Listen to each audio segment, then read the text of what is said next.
So with that, I think we'll move into the expenditures of the Minnesota Department of Natural Resources responding to the chronic wasting disease outbreak.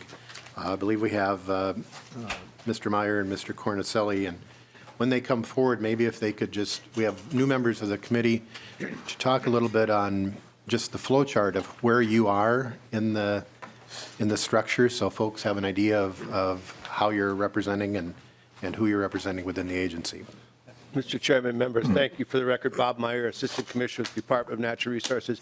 And we will be providing a detailed organizational chart in the coming weeks as we get into our budget discussion so you can understand each division and how they interact together. So, as I said, I'm Assistant Commissioner. My official duties, one of the major ones is government relations activities, so I will be your main point of contact from the House and the Senate into the Commissioner's office. I'll be providing you my contact information and meeting with you all very shortly here to talk about that. We have two other assistant commissioners and a deputy, 2 vacancies that are in the process of being filled right now. And then our divisions you will get to know and love. We have 7 different divisions. Fish and Wildlife being one of them, Ecological Water Resources, our Division of Enforcement, Division of Forestry, Division of Lands and Minerals, and our Operations Support Division, and Division of Parks and Trails. How can I forget them, right? Providing lasting memories to the natural resource recreation. Unless anybody has any questions, I will introduce Dr. Lou Cornicelli, who's within our Fish and Wildlife Division. And Mr. Chairman, our presentation, just to provide a better depth of the fiscal impacts, Dr. Cornicelli is going to be talking about a little bit about CWD, the history of the disease, and our work and efforts since it has been identified and what we've done to date, focusing on the southern Minnesota harvest and activities that are going on right there. And then I do also have a handout to talk about the fiscal impacts to the Division of Fish and Wildlife of these activities that we maybe can talk about at the end of the presentation. And Commissioner Meyer and Mr. Cornicelli, would you prefer that people ask you questions during it, or would you rather have them held to the end? Mr. Chair, I have no preference, whatever works best. I think we'll allow questions during it if we can, just because there may be points that people have questions about. So just let me know, and we'll try to get you recognized. So with that, Dr. Cornicelli. Mr. Chair, members, thank you very much for the opportunity to speak with you today. As Mr. Meyer indicated, I'm going to give a bit of a history of chronic wasting disease in Minnesota and kind of key on the last 3 years of our response. And as the chair indicated, feel free to interrupt me. It's not a problem at all. So what is CWD? For folks who don't know, it's a progressively it's a neurological disease. It slowly progresses in species that it affects. In this case, CWD is a cervid-specific disease. It's deer, elk, moose, reindeer. The agent belongs to a family of diseases called transmissible spongiform encephalopathies. And they're prion diseases. They're not proteins. They're not fungi. They're not viruses. And they fall into this family that of other diseases such as scrapie in sheep, mad cow in cattle, Creutzfeldt-Jakob in humans. So they're all in the same class of disease. They all have a little bit different mechanisms of spread. For chronic wasting disease, it's spread animal to animal, so urine, feces, saliva. One of the challenges we have with identification of this disease is that the symptoms don't manifest until very late in the disease stage. So it's anywhere from 12 to 36 months between onset of getting the disease to when you have symptoms, and up until the last few months the animals look normal. If you look at the pictures, the deer in the upper right was killed in November 2016 and it had CWD. The deer in the lower right is a research animal, I think in Colorado or Wyoming, and it also had the disease. They don't look like that in the lower right until the very last couple of months. They typically look like the deer in the upper right, just perfectly normal. So what are the characteristics? Again, like I indicated, it's a neurological disease, so dementia, incoordination, abnormal behavior. They lose body condition relatively rapidly, like I said, over the period of months. Since it's not a virus or a pathogen we're familiar with, there's no treatment or vaccine, and it's always fatal. Whether that deer dies from another cause or dies from the disease, it's always fatal. These prions persist in the environment for a very long period of time, up to more than 5-10 years. It depends on the research study you look at, the soil, but they do remain persistent for a very long period of time. They don't go through heat-thaw cycles. They don't denature with sunlight. Once they're on the ground or in a contaminated feed or something, they remain infectious for a long time. As I indicated a minute ago, incubation period is a year and a half to 3 years from when you're exposed to when you develop clinical symptoms. But what we also know is those animals start shedding those prions relatively quickly, usually within 30 or 60 days. So they pick up the disease, they start cycling it through their body, and they start shedding those prions long before they're symptomatic. There's no genetic immunity to the disease. There's some work on resistance and talk of resistance, but there's no immunity. And as of now, there's been no documented evidence that the disease affects humans or cattle. There's some research going on in Canada that hasn't been completed yet, and the CDC has recently changed their guidelines to say that if you should not consume venison infected with prion diseases. So there are guidelines that we adhere to from the Centers for Disease Control and Prevention. So kind of the basic characteristics, Excuse me. Mr. Chair. Representative Becker-Finn. Thank you, Mr. Chair. Dr. Cornicelli, I was wondering, I don't know when you put the slides together, but I'm wondering if you could comment a little bit on the recent comments from Dr. Osterholm regarding potential spread to humans. Dr. Cornicelli. Mr. Chair, Representative Becker-Finn, yes, I've seen Dr. Osterholm's article, and I know him pretty well. Yeah, I mean, these diseases have an amazing ability to morph, and I think it's reasonable to take those precautions. The science isn't there yet, but we also know that the science is always changing, and we know that prion diseases have morphed before.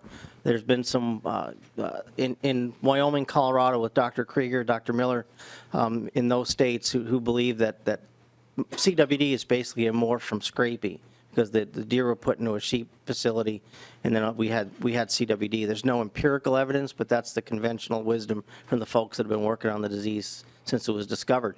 We also know, we've all heard about variant CJD related to consumption of BSE-infected beef in Europe. So these prions have done this before, so I certainly don't at all discount what Dr. Osterholm has to say. We await the science, basically. Representative Becker-Finn. Thank you, Mr. Chair. And we do have a study, though, that shows that it has passed to monkeys who ate infected meat. So if you could comment on that study a little bit. Dr. Cornicelli. Representative Hansen, Representative Becker-Finn. Correct. There's a study up in Canada that isn't finished yet and hasn't gone through peer review, and that's the one where they fed prion-infected meat to macaques and saw clinical symptoms. But the paper's not done. It's not come out of peer review. So if my memory serves me and the timelines are correct, that's pretty much when CDC came out with their revised guidelines to not consume prion-infected meat. And I think it's fair to say that all of us are waiting for that study, because I think it has huge ramifications for disease management and deer management. But since we're just kind of waiting for the results like everyone else is, but I don't have any insider information. Thank you. You're welcome. Could you provide the committee with the CDC guidance? Mr. Chair, yes, I can do that. Representative Eklund. Thank you, Mr. Chair. Dr. Cornicelli, on these recent outbreaks, so the wild animals that are harvested are brought in the CWD areas to be tested. In our farms, is there a blood test or something that can be done on live animals to find out if there's positive testings at the deer or elk farms? Dr. Cornicelli. Mr. Chair, Representative, currently the only acceptable test is a post-mortem test using lymph nodes or obex, those tissues that accumulate prions. There's some research looking at live animal testing using rectal mucosa, but the sensitivity is not 100%. It's about 70%. It's not an acceptable test with respect to animal movements, and it's a live animal test, so it's not a wild. Really, it's not a test that's applicable in the wild. There's some research going on looking at different assays. There's a test called, and I'm not a microbiologist, so bear with me. There's a test called RT-Quick, where they're looking at amplifying blood and other fluids in the lab to try and detect prions in other in other fluids. There's been some work looking at, in Wisconsin, there was a paper published looking at natural and artificial mineral licks with saliva. So there's some laboratory testing that is being developed in live animals and also rapid testing in other tissues besides obex and lymph node. But right now, there's nothing that's been accepted as a gold standard for testing. Right now, it's immunohistochemistry. IHC is the confirmatory test on dead animals. Thank you. Yes. So why are we concerned about this? The disease is being found in a lot of states pretty more often than we would like. Most recently, there are cases found in northern Mississippi and southern Tennessee just last week, Dubuque County, Iowa. We had ours, and I'll talk about Houston County a month ago. So the disease is being found in more places. It's really what spawned our desire to ban the importation of all carcasses into Minnesota, and I'll talk about that in a little bit. But the disease is being found in more and more places, just kind of at all times of the year. So our concern is that, it's now in 25 states or in 3 Canadian provinces. So we have real concerns about how this disease is moving on the landscape, both naturally and artificially. So, we hear a lot of things about this disease, but the feeling of, I think, most, if not all, wildlife managers and those of us charged with managing our state's natural resources, is that things are not okay with this disease. We know it's 100% fatal, and we often hear that, well, most deer don't live long enough to die from CWD, and that's true. The issue is, though, is that we know, based on research as close to us as Wisconsin, that an animal that's infected with the disease is more likely to die from some other cause because they have the disease. So in other words, carrying this prion predisposes you to mortality factors that you may not have otherwise. Wisconsin has shown, I think it was about 3 times mortality rates from positive versus not positive animals. We know that bucks are 3 times more likely to have the disease. That's based on their biology. Bucks move across the landscape. They contact multiple family groups of females. They're more likely to pick it up and then carry it someplace else. And you see that in every state where this disease is found, and even in our state. Most of our radiated out animals are bucks. Dr. Cornicelli. Representative Fabian. Thank you, Mr. Chair. Dr. Cornicelli, with regards to the bucks, is there an age category that is more likely to be CWD positive? Dr. Cornicelli. Representative Hansen, Representative Fabian, that's a really good question. And on the surface and on the whole, bucks are more likely to have the disease. And as they get older, they're even more likely to have the disease. And that's a function of their biology. The longer they live, the more they range, the more females they contact over their lives, so they have a greater chance of contacting another animal that's positive. So the prevalence goes up. As the older you get, the higher likelihood of having the disease, yes. Representative Fabian. Thank you, Mr. Chair. So, Dr. Cornicelli, excuse me, did you say as bucks get older, they range further? Is that, did I hear that correctly? Well, they do an initial movement when they're young, and then as they get older, they're ranging in more areas, maybe not distance-wise. And of course, the distance you go is dependent on the habitat you live in, so you can't really say that bucks always go 5 miles or always go 10 miles. It depends on the habitat complex. But the older they are, the more they'll move and the more contact they'll have with females.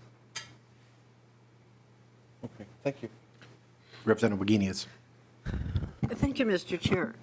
Doctor, the flip side of that question is how many years or months is that infected deer, particularly a buck, in leaving prions that can affect others or sharing them in any way? So if we know how many months they are, we can do some fairly easy multiplication and figure out how much is being spread at what pace, just given the number of deer that have been found in, is it Houston County or Fillmore?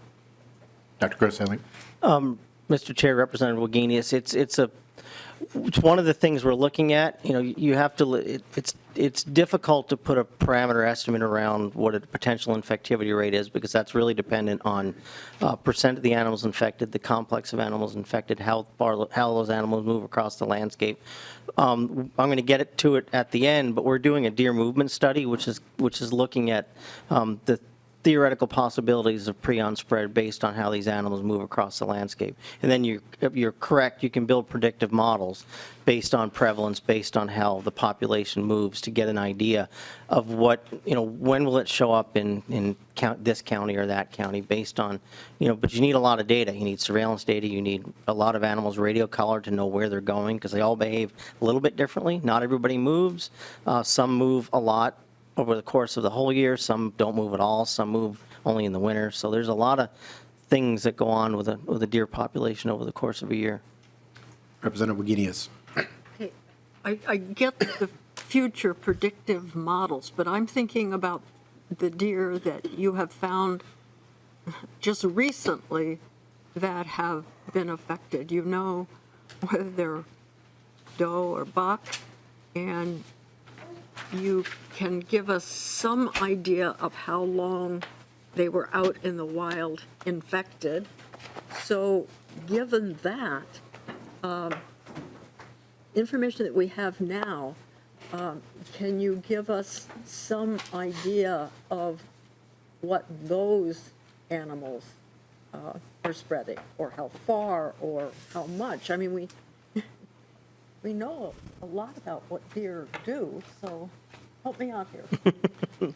Dr. Cornselli. Representative Wagenius, we do know a lot about what deer do, but we certainly don't know everything. It's very difficult to say that this deer that's infected, for one, until they become clinical, well, we never really know how long they've been infected because they can manifest symptoms from 18 months to 3 years, so that's the time period. A deer that is CWD positive, there's high detection levels, low detection levels, but you can't definitively say this animal's been infected for a year or 2.5 years. When they're found dead, like we've seen in a few cases in our state, or if they're clinical, then you can infer that they've been infected for quite some time. But it's not really possible to say, how many animals did this positive deer contact? That's why we have to, build some predictive models based on what those animals do. Deer densities, frequency of contacts, and there's a lot of data that goes into building that stuff, and it's difficult to say with any reliability what an individual animal would do. We deal with populations. Representative Wagenius. I've got to follow up one more time. But we do know how many deer you have found recently, and we do know a minimum number of months that they've been infected.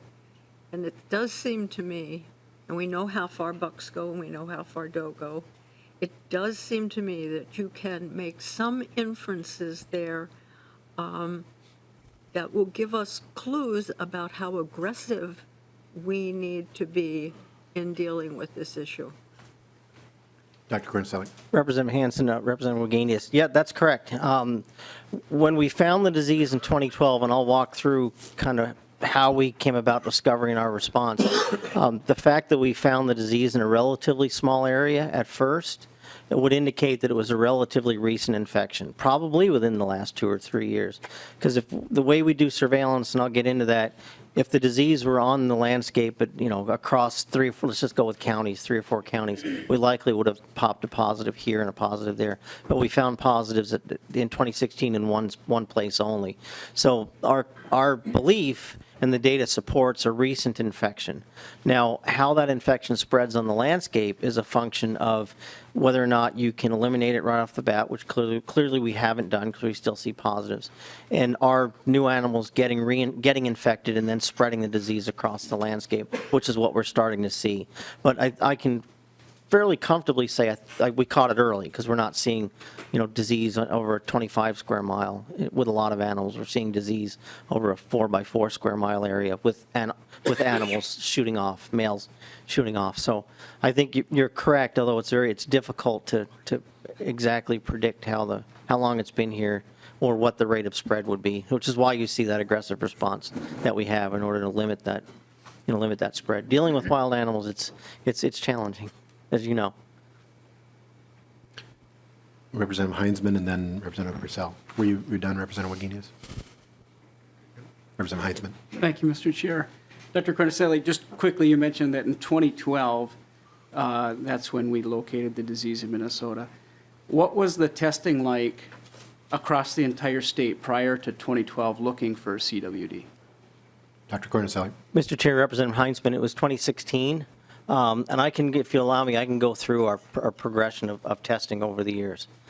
We've done, to date, we've done about 60,000 samples prior to, in the 3-year period, 2002 to 2004, we did about 28,000 samples across the state, but I have a bunch of information on that. If you don't mind, I can go through that. It's in the program in front of us. Representative Purcell. Thank you, Mr. Chair. And Dr. Cornicelli, just following up a little bit on Representative Wagenius's line of questions. I'm looking at the handout and the captive facilities. There's some that both have been depopulated and others that haven't. Is there anything informing us research-wise from these facilities about the spread of the disease? Dr. Cornicelli. Mr. Chair, Representative Purcell, I'll defer to the Board of Animal Health on what happens inside the facilities. I'll go through what we're doing outside the facilities, but DNR is responsible for wild deer outside the fence. The Board of Animal Health has animals inside the fence. Mr. Chair. Representative Purcell. Thank you, Mr. Chair. I understand that nuance. I'm a science guy. I'm looking at the research. There has to be something inside the facilities that would help inform the questions that Representative Wagenius was asking. It just seems to me, transmission-wise. That's my only point. And if you can't speak to it, so be it. But we should, in this day and age, be able to talk about science as scientists. So thank you. Why don't we proceed in through the Representative Fabian. Thank you, Mr. Chair. Excuse me. Dr. Cornicelli, I obviously have been involved in this issue, and I quite frankly appreciate the work that's been done between the DNR and the Board of Animal Health when we had a meeting last year with now Commissioner Sarah Stroman and Board of Animal Health. I think that we made some strides in the right direction, and that was after the legislative auditor's report came out. I am concerned, though, about your statement that Board of Animal Health has jurisdiction over inside the fence and you have it outside. When I read the statutes 35.155, it's clear to me that the DNR does have some jurisdiction inside the fence. Can you clarify for me, please? Dr. Cornicelli. And maybe, Mr. Chair, if I may, please. Yep. And maybe if that's becoming a part of your memorandum of understanding that now Commissioner Stroman talked about at the roundtable last week, that she hoped to have that signed sometime within the next couple of weeks with the Board of Animal Health. Help me out. Dr. Cornicelli. Mr. Chair, Representative Fabian, correct. DNR has some authority. It's mainly related to when reasonable suspicion that a violation has occurred. We have authority if there's wild animals inside the facility, or if on escapes, we have pretty clear authority. But most of our authorities, I believe, are related to when there's a presumption or reason to believe a violation has occurred. We don't have general authorities to do inspections, to look at inventories. We can request inventories by statute, but we tend not to have authorities just to go into facilities and do the work of the board. And we work very closely with the board, especially, and as you indicated and the commissioner indicated, we're working on a memorandum of understanding with the board, and it's pretty close to done, and kind of keep sharing our response. We have an escape served protocol that we work through. We have a data sharing agreement that's been signed. So we're working very closely on the board in the aspects of farm served regulation for which we share and can help. Representative Fabian. Thank you, Mr. Chair, and I apologize for the line of, not the line of questioning, but just that there's many questions. One of the things that I asked Commissioner Landwehr about last year, and you mentioned it about the reasonable suspicion, and I asked staff before, what is the definition of reasonable suspicion? And to the best of my knowledge, there's really no legal definition of reasonable suspicion, which I think opens the door quite a bit. And maybe we can get some clarification on that during this legislative session. So thank you. And Representative Fabian, I think, if my memory serves me correct, we actually passed out of this committee a bipartisan provision to clarify that authority, and then somewhere later, in the dark of night, it disappeared. So perhaps we can work on clarifying that again. Dr. Cornicelli, if you could proceed. Mr. Chair, thank you. But with all of that, what we're trying to do is avoid the situation that you see on this slide. We're trying to not be like Wisconsin. I think, we can talk at length as to when we'll get there, if we'll get there, but, Wisconsin has seen counties where prevalence has stayed pretty low for a while, then all of a sudden it goes up. And it's a pretty standard epi curve for this disease, that the longer it persists in the environment, the greater likelihood an animal is going to become infected, and the greater likelihood the percentage of animals, of the population, becomes infected. And this is Iowa County, Wisconsin, which is kind of their ground zero, but this is really 15 years of data, and this is what we're trying to avoid with our response, because we will look like this. So to address Representative Heinzman's comments, our surveillance started back in 2002, and it was related to the discovery of the disease in wild deer in Wisconsin, kind of at the end of 2001, early 2002, and then the positive elk farm in Aiken in August of 2002. So being newcomers to the disease, like most of the upper Midwestern states, Wisconsin was first. We rolled out a 3-year statewide surveillance program. We used a statistical design using probability of infection if it was existed in a certain percent of the population. And over the course of 3 years, we tested 28,000 deer. All hunter harvested, all through check stations, kind of the same way we've done this work for a long time.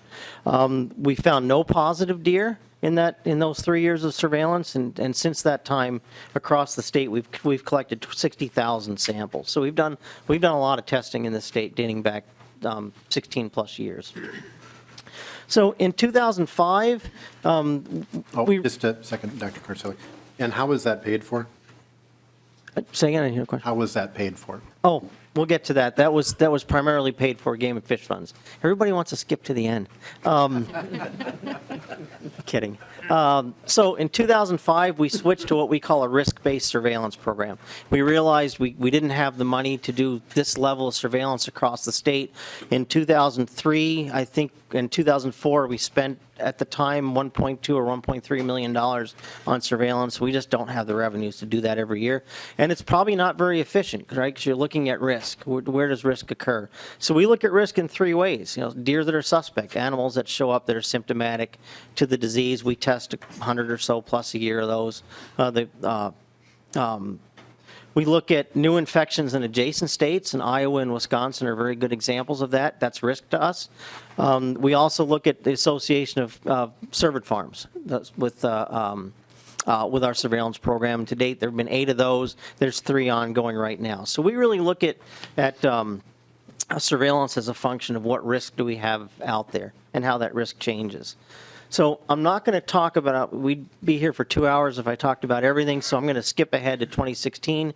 We found CWD in the captive elk farm in Pine Island in 2009. We found a deposit in a deer in 2010, did 3 years of surveillance, didn't find anything, moved on from there. The disease was found in Alameda County, Iowa, northeast Iowa in 2014. So we did surveillance in Houston and Fillmore counties, didn't find anything. We took 2015 off.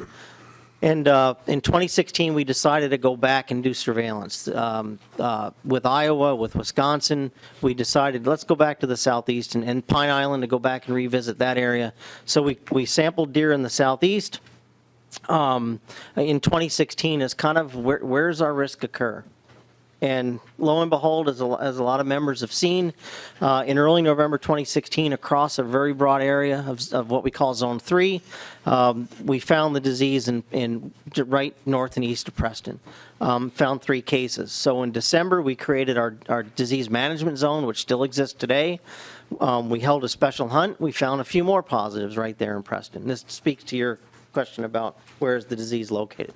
And In January and March, we had landowner shooting permits and USDA culling, and lo and behold, we found a few more positives around Preston. So we're kind of developing this pattern. So from November 2016 to March 2017, we tested about 4,000 plus deer and found 11 positives, all fairly close together.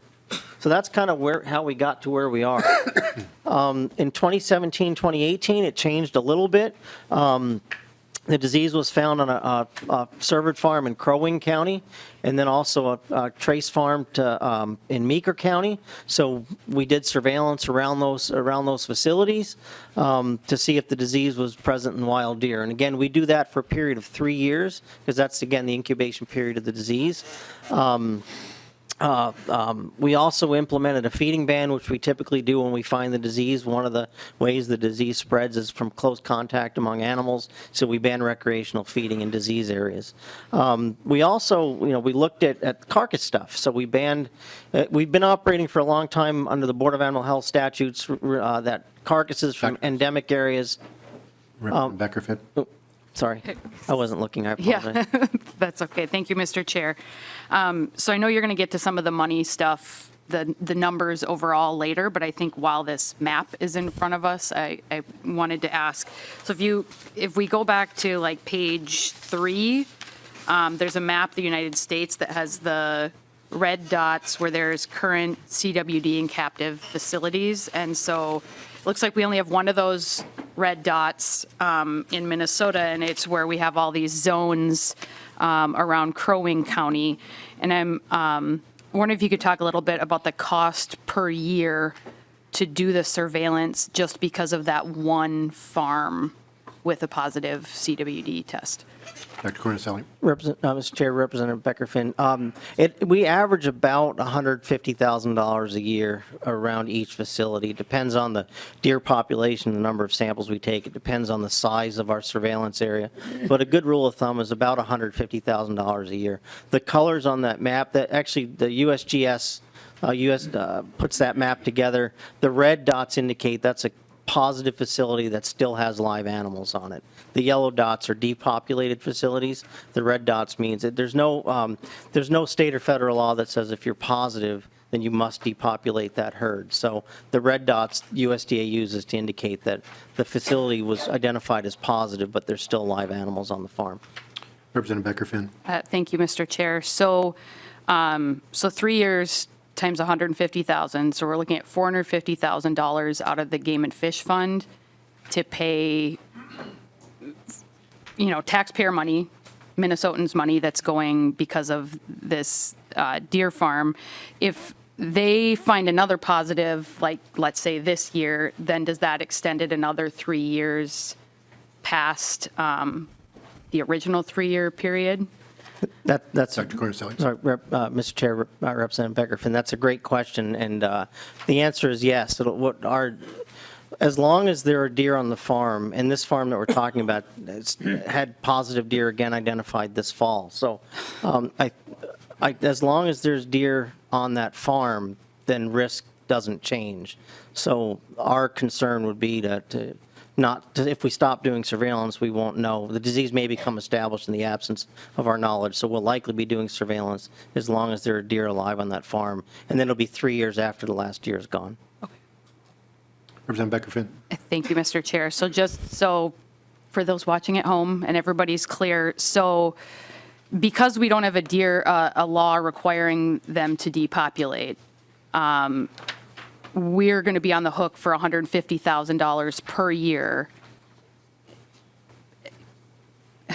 for an unknown, unspecified amount of time. So I guess we're looking at least over $500,000 already at this point that we're looking at because of one farm. And then on top of that, I would assume if we've had more than one positive within that farm, the chances that it's persisting in the soil and in other things increases as well. So all these folks who hunt around these areas are also, their rights are being put at risk because of that. And I guess this I was going to ask this later, but I could ask it now. Assistant Commissioner Meyer, maybe you would be the one to better speak to this, but as we've been looking at this issue, for a decade now, has the DNR taken into account the potential legal liabilities infringing upon our rights to hunt in those areas? And, this map is awfully close to the Leech Lake area and some of our ceded territory and some of the treaty areas. And I'm just wondering if there's been any looking into what the liability is to the DNR, thus the state, if this continues to persist and we're putting the usufructuary rights to hunt as well as our Minnesotan constitutional right to hunt, if those liabilities have been taken into account as well. Commissioner Meyer. Mr. Chairman, Representative Dr. Finn, no, we have not done any research on that to date. Obviously, depending on the future of the disease and the transmission and the industry, that is something we may have to take into consideration. Okay, thank you. Representative Wagenius.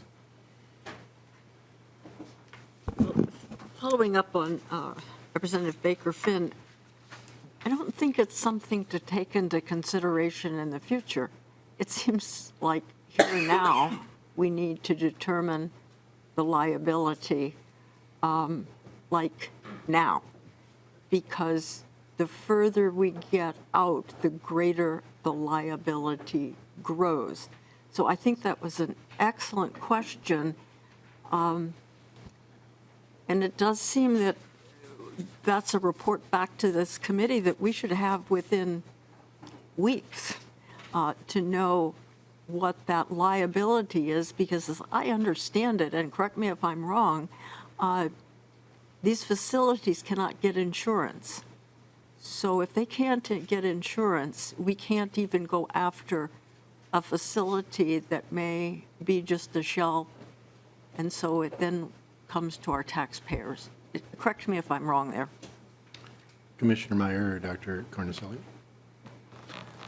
Mr. Chairman, Representative Guinness, I am not familiar with the requirements of these facilities through the board, or if they have, or the ability to obtain insurance. This is a question that we will go back and discuss with our general counsel, and perhaps the committee counsel as well could do a little research on whether or not there would be a claim or a liability claim on those issues. On the slide in front of us, it has the implemented feeding ban and the banning of all carcasses. How does the DNR enforce that? I mean, is it complaint driven? Are those COs that are doing surveillance on feeding bans? If somebody puts a salt block out in one of the zones, and again, how is that paid for? Is it tracked as enforcing the feeding ban, or is it just a normal day on the job for the CO?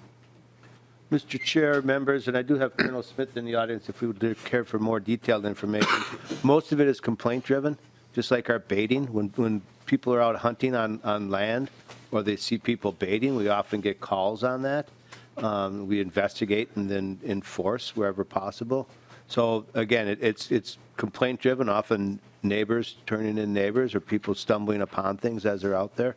The challenge we have in these areas, and Dr. Cornicelli has a slide that shows us, there's very little public land. Most of the land, as you well know, Mr. Chairman, is held in private. So the ability to see that, obviously, if something's visible from the air and we're in the air, we will document that and follow up. But many of these issues are happening in the middle of people's private woods that we do not have access to. And that's an important consideration as we move forward in trying to combat the disease in these areas, is getting the cooperation of the local units of government, the cities and the counties, to be able to depopulate and cull the animals on their land as well, since we just don't have the access to, say, the Chippewa National Forest, for example, or places that are outstate with large blocks of public land. So as let's say we extend the feeding ban, I'm using we here, speaking for the state, or if we had to say we're not going to distribute carcass remains on the landscape, and you have to enforce that. So we're going to have additional costs beyond the costs that we're we've been talking about the last few years. Is that correct? Mr. Chairman, absolutely correct. Then the documents that I have are costs on CWD surveillance are only the Division of Fish and Wildlife costs. So it's the testing, it's our staff time there. We are investing a substantial amount of enforcement dollars to do investigatory work, not only on carcass importation, but also on processors of wild game. And that equates to loss of boots on the ground, for lack of a better term, from our enforcement division. And we're pulling together kind of an estimate of those costs right now to submit to the committee. Representative Fisher. Thank you, Mr. Chair. The question I have, and I don't know if the DNR can answer this or not, is when you've done sampling of deer, have you looked at any of the deer that have been roadkill? And also, do you know how roadkill in those areas is handled? Dr. Cornselli. Mr. Chair, Representative Fisher, we do some roadkill surveillance. We don't do a ton. In our CWD zone, we'll do it opportunistically. You know, we know we have the disease. We don't have, outside of our hunting seasons and our surveillance seasons, we don't have a lot of staff real close to there, so we don't tend to do a year-round roadkill surveillance, but we do it opportunistically as folks are in the area. If you look on our website, we do have an opportunistic table where we do, when we can, we do. Most of our benefit is yielded by hunter harvested deer, and to lesser extent, landowner shooting permits and culling. Representative Fisher. Thank you, Mr. Chair. A couple questions come up to mind is typically if there is a carcass from a deer that's got chronic wasting disease, what is the best way to dispose of that carcass to prevent spread? Dr. Cornselli. Mr. Chair, Representative Fisher, there's 3 acceptable methods of disposal. One is regular household trash that goes to a lined landfill. The other is high temperature incineration, which most people can't do. And the other is alkaline digestion. And we do that. University of Minnesota has an alkaline digester. So whenever we get a CWD positive animal, we make every attempt to retrieve both the carcass, and if the hunter chooses to not keep the meat, we take the meat as well, and that goes to the University of Minnesota for digestion. So that's why we talk a lot about proper carcass handling, both inside the disease zone and outside. And when we talk about risk in this slide, what we don't want to do is have someone take a positive carcass from Fillmore County or Wisconsin, dump it on the back 40, then start a disease event somewhere else. And that's why you see these rules that we've instituted relating to carcass import, relating to carcass export out of our disease zone, and then the outreach that we're doing, mailing letters and sending emails to Minnesota hunters out of state. We're on our 3rd year of corresponding with taxidermists and venison and meat processors about the importance of not taking in out-of-state animals and proper disposal of carcasses. So that's another piece of risk that we're trying to manage, and a lot of that's done through, as Mr. Meyer and the chair, is outreach with enforcement and then our wildlife staff as well. Representative Fisher. Thank you, Mr. Chair. It kind of brings into question is the way that MnDOT handles dead carcass. If they were infected, are there methods that they have in taking care of that carcass acceptable, or are they doing it the right way, or how do you folks coordinate back and forth with that department? Dr. Cornselli. Mr. Chair, Representative Fisher, it's my understanding, I'm not going to get this perfectly correct, but I believe a lot of those deer go to landfills. They get picked up by contractors in their landfill, which would be an acceptable method of disposal. But I'm not familiar with because every county is a little bit different. Some counties contract with individuals, some counties do the pickup themselves. MnDOT does some, so it's kind of all over the board who does what and where. But we could certainly check into that, but I think a lot of those carcasses just go to the landfill.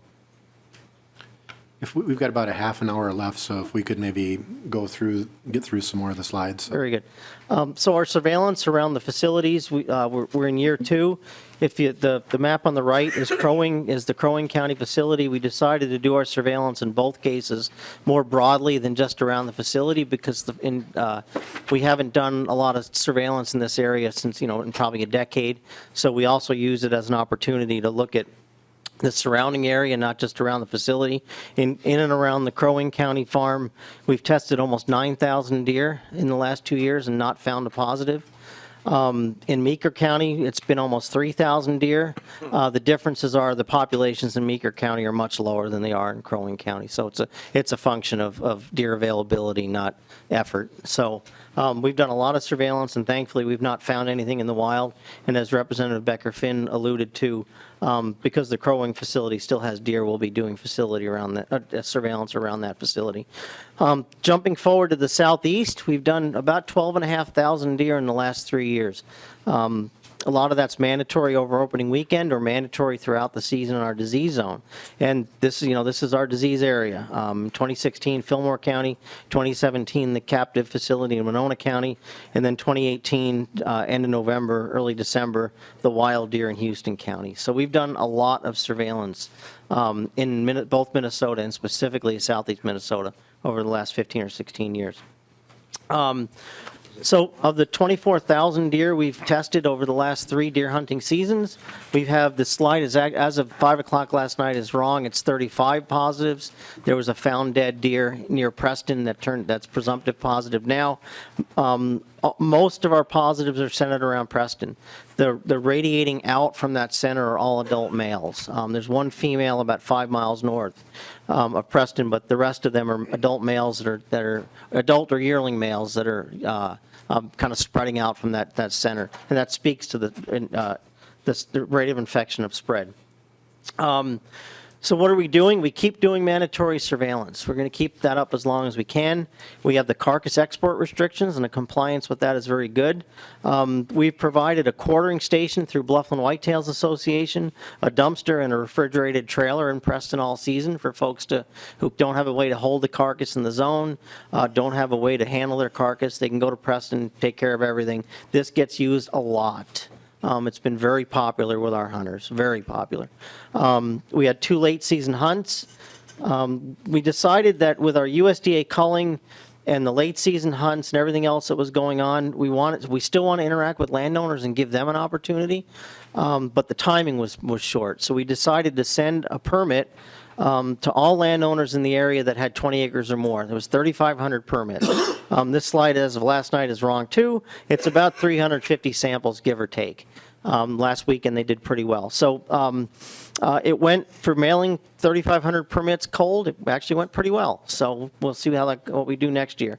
We're partnering with Bluffland Whitetails on what we call a share the harvest program. So if a landowner or when USDA starts culling, if the people don't want the deer, we have a mechanism to donate not detected animals out to the local community. So that's a really popular program. We're thankful for that.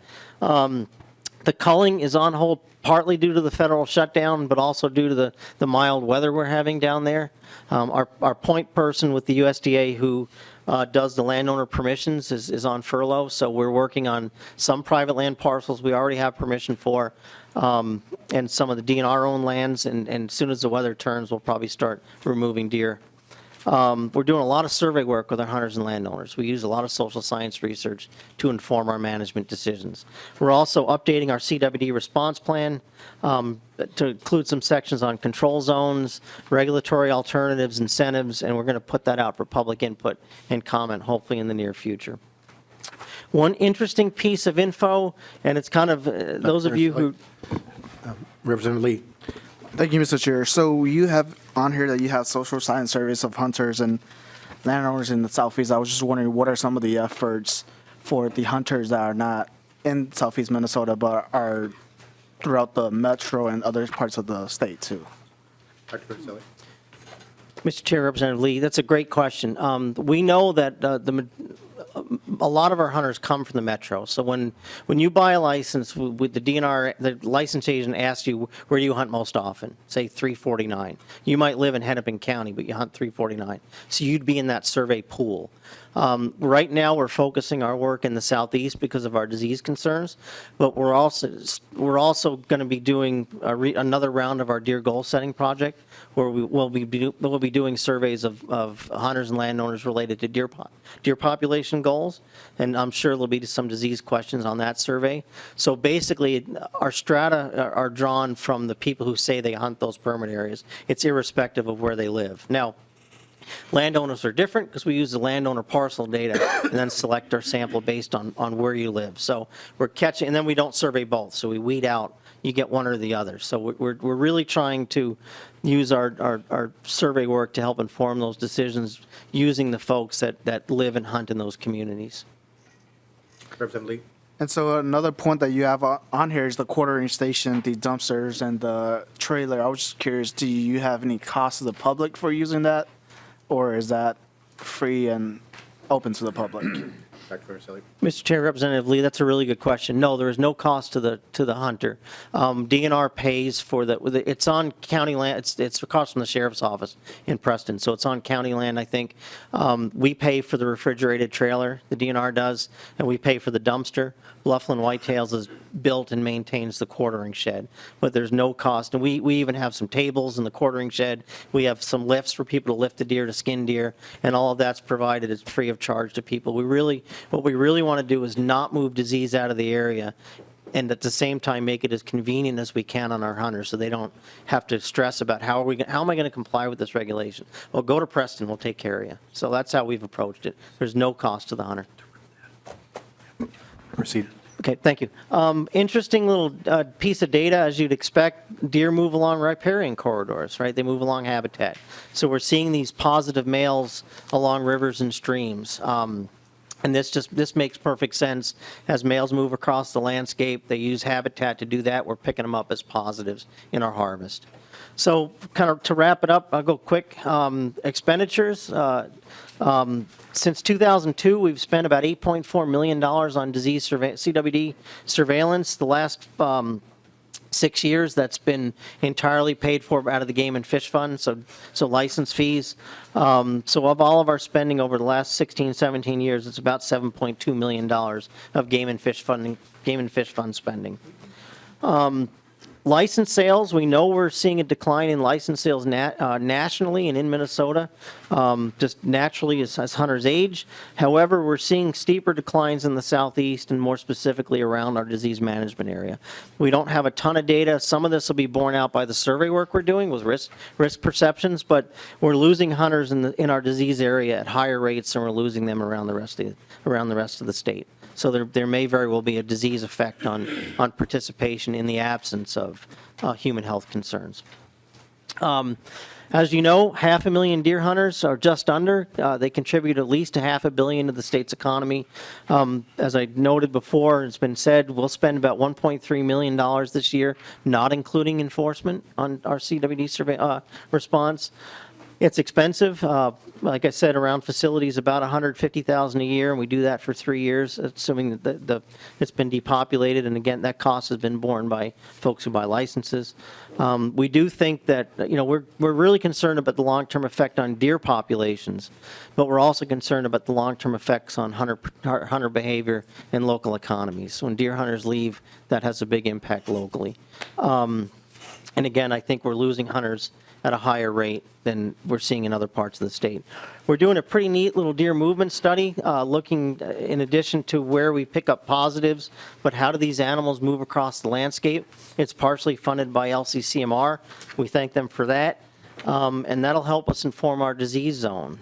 We're seeing movements of deer like you'd expect across the landscape. Young deer move quite a long distance. Older deer move around quite a lot as well. So that's going to help us define our risk. And we'll be capturing deer again in the next three weeks or so, depending on whether to augment our sample size as part of the study. So we're using the animals themselves to help inform what our zone should look like. And then what I found real interesting is we hear a lot. I've been doing deer stuff most of my adult life, and you always hear, these are my deer. I planted food plot to keep the deer in my property, and I want the deer, I want to see my deer. Well, here's one deer that we caught last March. This animal was caught just southwest of Houston. and then moved further south than that. It was a juvenile male. He's visited 82 separate parcels over the course of the last 6 or 7 months. So we view these animals as all our deer. They're not just one person's, because they're using multiple parcels over a broad landscape. So one animal, 82 parcels in about 6 months. So they really do move a lot. You know, as Commissioner Meyer said, one of our challenges obviously is public versus private land. If you look at the white on this map, this is our disease zone, that's private land. You look at the green and brown, that's public land. Most of our diseased deer have been found on private land. So we can change regulations, we can liberalize bag limits, we can give away free licenses, but if we don't have access to where these infected deer reside, then that makes it challenging for us. And that's what we're working with USDA and Todd Froberg, our landowner assistant specialist, and others, trying to gain access to these parcels because of our concern over long-term disease spread, as you talked about, Representative. So final slide, you know, we have a lot of challenges. I mean, there's no sugarcoating that. Land access, it's mostly private. We're having some difficulty on some non-DNR state lands and county lands and city lands. We're working through some of that. As scientists, it's easy for me to explain science, relatively easy compared to explaining emotions. You know, we deal with an emotional issue of long-term deer health. How is it affecting my deer hunting? What are you doing to my deer? So we have a really hard time articulating the long-term implications of this disease because we can't see it right now, and that's difficult for us to do.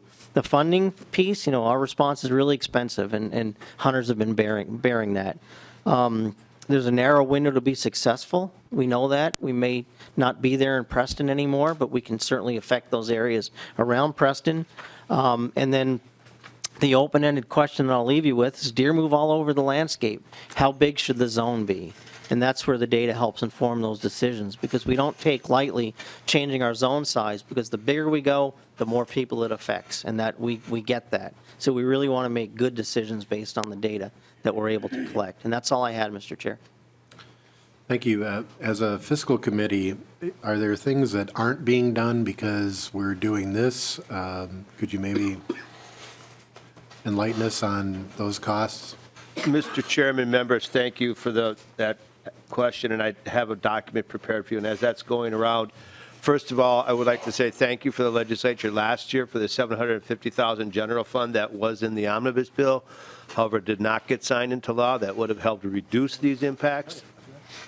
So the sheet before you, and I'll just give you a second to get that around. The entire fall CWD effort represents approximately 2.5% of the section of wildlife's FTEs. We had about 11,000 hours, total staff hours. That includes overtime and compensatory hours earned, just because we have to factor that into the impact of that. About 1,700, it's calculated based upon about 1,700 hours of work time per year by FTE. Some of the work that wasn't getting done, habitat enhancement projects, about $400,000 reduction from that category. User facility projects on WMAs, $240,000 reduction. An internship program expansion of $70,000. Conservation easement monitoring, $40,000. Hunter walking trail development, $36,500. An urban deer disposition trial, $20,000 on that. The table on the back of this handout summarizes the costs.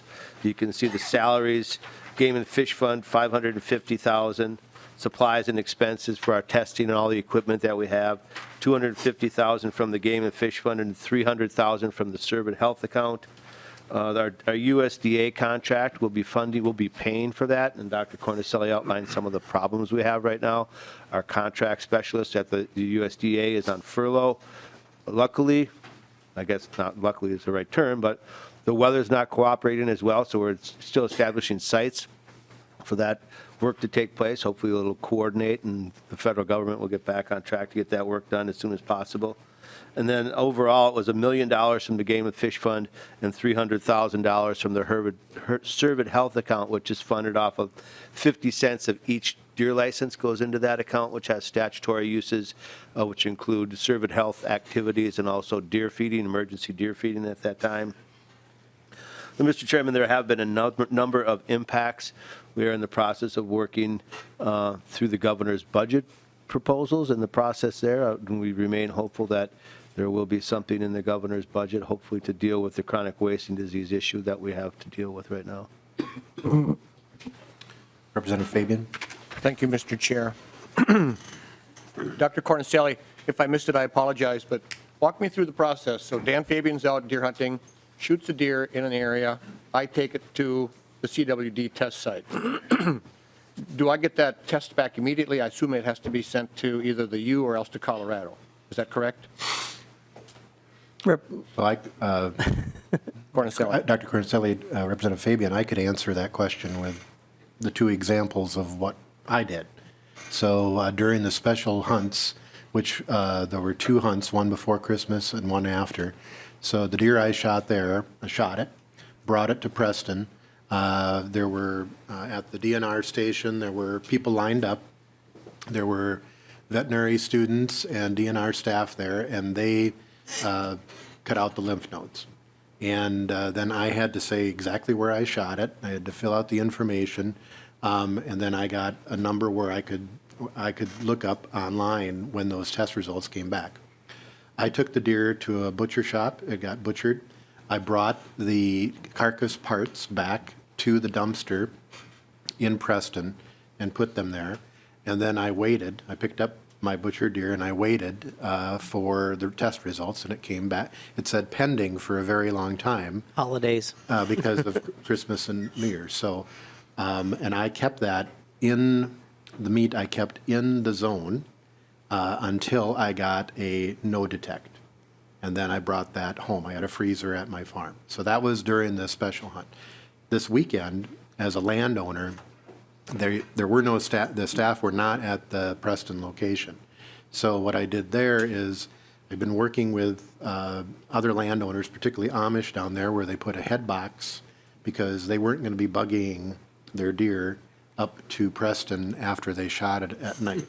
So they had a head box, so cut the head off the deer and put the head into the head box that then the DNR staff would come around each day and pick that up, even on a Sunday. So on a Sunday, I dropped off the head box, took the deer to the butcher shop, and right now it's sitting in the freezer at the butcher shop. I will have to pick that up, bring the carcass parts back to the dumpster, and then wait until I get a pending, the pending goes either to a no detector or not. If it comes back detected, I will take that meat that I paid for butchering and I will put it in the dumpster along with the carcass parts. Representative Fabian. Okay, I understand that. So my question was going to be, so if I've done whatever I do to process the deer, and then I go home, and then 2 weeks later or whatever, it shows up online that my deer was CWD positive, okay, what responsibility do I have at that point for the carcass and the brain and the spinal cord and that sort of stuff? Dr. Cornicelli. Mr. Chair, Representative Fabian, that's a good question. You won't, if you shoot a CWD positive deer, you will not learn from the internet. You'll get a call from us.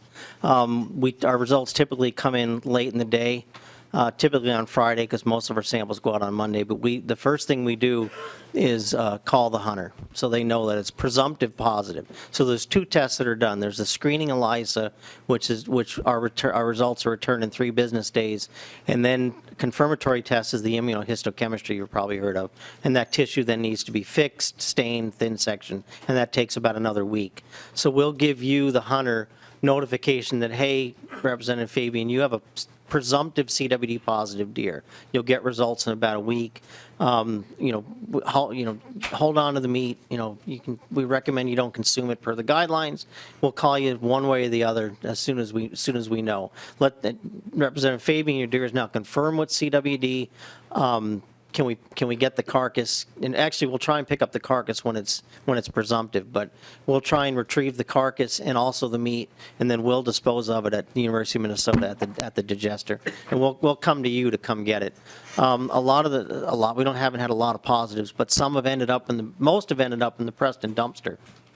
And that goes to the line landfill, so that's an acceptable disposal method. But the most recent one in Houston County, we went to the person's property where they had deposited the carcass and picked it up and grabbed it, threw it in the truck, took it up to the digester. So we're trying to keep these deer off the landscape. Representative Fabian. Thank you, Mr. Chair. And I appreciate that and the line landfill and all that. But, I mean, are there critters inside the, I mean, there's bald eagles and ravens and whatnot that come in here and eat these things too. Is there something else we could be doing instead? Dr. Cornselli. Coyotes, fox? Yeah, Mr. Chair, Representative Fabian, there's not been a lot of work done on consumption of animals at landfills and then prion exposure elsewhere. Yeah. But like I said, we do the best we can to retrieve the carcasses that we can, knowing that, we use one of the 3 acceptable methods. Our personal preference is get the carcass and digest it, because then it's gone. So we do the best that we can, and we've actually dumpster dived on a couple of carcasses that have come back and gone into that. Someone goes into the dumpster and peels it out to digest. So we've done. Yeah, I know, it's great. We've done that too. Representative Fabian. Thank you, Mr. Chair. Then real quickly, the one slide that you have dating back to 2002 with the 7.2 million that's being taken from the Game and Fish Fund to pay for this. How many total dollars have been in the Game and Fish Fund since 2002? Dr. Cornselli. Mr. Chair, Representative Fabian, that is not a question I can answer, but we can certainly get that number. Thank you. Representative Lee. Thank you, Mr. Chair. So, Dr. Cornselli, I was just wondering, is there a science behind the risk of, the example that Representative Hansen have said, the butcher going through and processing the meat, and if it was a positive, I'm not sure in this case, is there a risk for the butcher and the other customers that the butchers are going to have coming in after having processed that there? Dr. Cornselli. Mr. Chair, Representative Lee, venison processing is always a question, who mixes? Some processors mix meat, some just do whole muscle cuts, they don't mix meat. Almost all of them mix sausage. There's at least one processor in Wisconsin that quit doing venison because they didn't want to mix, the only way they could get by making sausage was to mix it, and they didn't feel comfortable doing that anymore. So I think we have to measure that risk against probability of disease, and I think what you are seeing, the one processor that's in our CWD zone, Representative Hansen may know this better, but if I'm not mistaken, they actually keep the deer in the cooler until the test comes back not detected. So they'll hold it, and when the test comes back, then they'll process the deer for that person.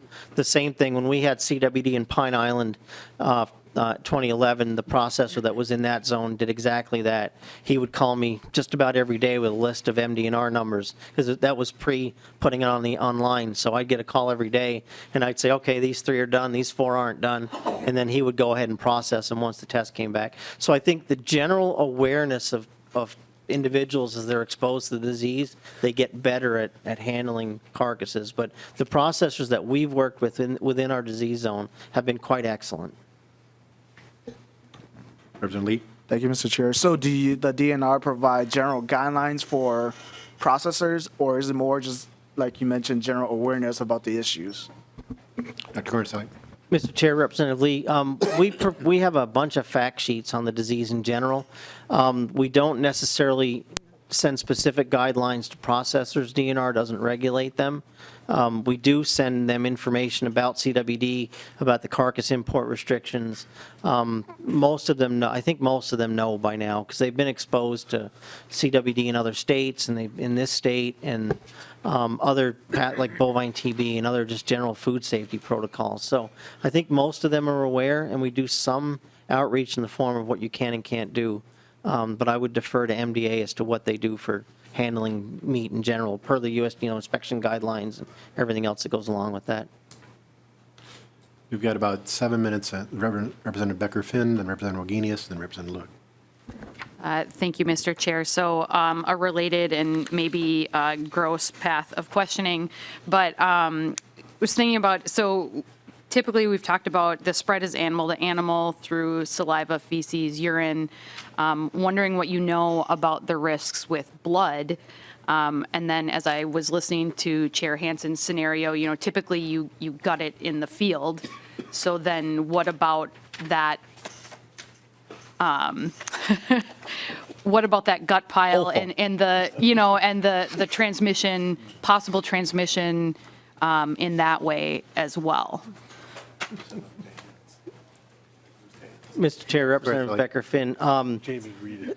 Yes, we recognize that that eviscerated remains are going to be on the landscape, and there's not a ton we can do about it. There's been some work with bovine TB in Michigan and other places looking at dead-end hosts. You know, coyotes eat those carcasses, they can cycle prions, but there's really no evidence to show that they're contributing to disease spread. That environmental piece really becomes important when infection rates are high. When you have a lot of animals on the landscape that look at the 50% prevalence in some parts of Wisconsin. There's a lot of animals that are shedding prions on a good chunk of the landscape. We're dealing with individuals that are infected, and while there's probably some risk, it's not nearly as amplified as if a lot of animals were infected. And that's again our point with not getting to that stage, because then you start thinking about other sources of risk. There was a paper published from Wisconsin looking at natural and artificial mineral licks where they found prions at those mineral sites. So, you know, you get enough animals that are spreading the agent around where then it really becomes important. At these low rates that we're seeing, it's probably not detectable. Representative Becker Finn. Thank you, Mr. Chair. So the low rates we're seeing thus far, but also just wanted to thank you for the terminology of eviscerated remains. I'll keep that one in mind in the future, so thank you. Representative Wagenius. Thank you. I'm thinking about the fact that we don't know how long these prions last, and that we're putting the carcasses in a landfill, and the carcasses will obviously decompose fairly rapidly. These lined landfills have leachate collection systems. Do you know where the leachate's going? Dr. Cornselli or Commissioner Meyer? Mr. Chair, Representative Wagenius, depending on the facility, that leachate will be collected, sometimes used as on the daily cover or sometimes treated. So we can certainly look at that, and depending on the facilities, every facility is a little bit different, as you know. So, but it is a good question to raise, and the carcass would be covered with daily cover every day. So Representative Fabian's questioning about eagles and critters. Maybe up in Kitson County, there's a few more of those kinds of critters running around the landfills. But down in most of these areas, they're protected facilities.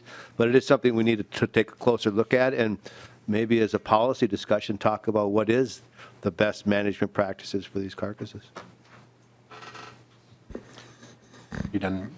Representative Luke. Thank you, Mr. Chair. And this is probably not a question we've got time to answer, and it probably going to take a little bit of work. But what I'm really a little bit concerned about here is I've heard a lot about monitoring, but I haven't heard very much about really what specifically you're doing to squeeze this disease down and eliminate it. And so I would ask that you take a look at another presentation that talks about exactly what you do in an area where you find a positive deer. And the reason I ask that is the elk farm that you mentioned from a number of years ago was 3 miles from my house.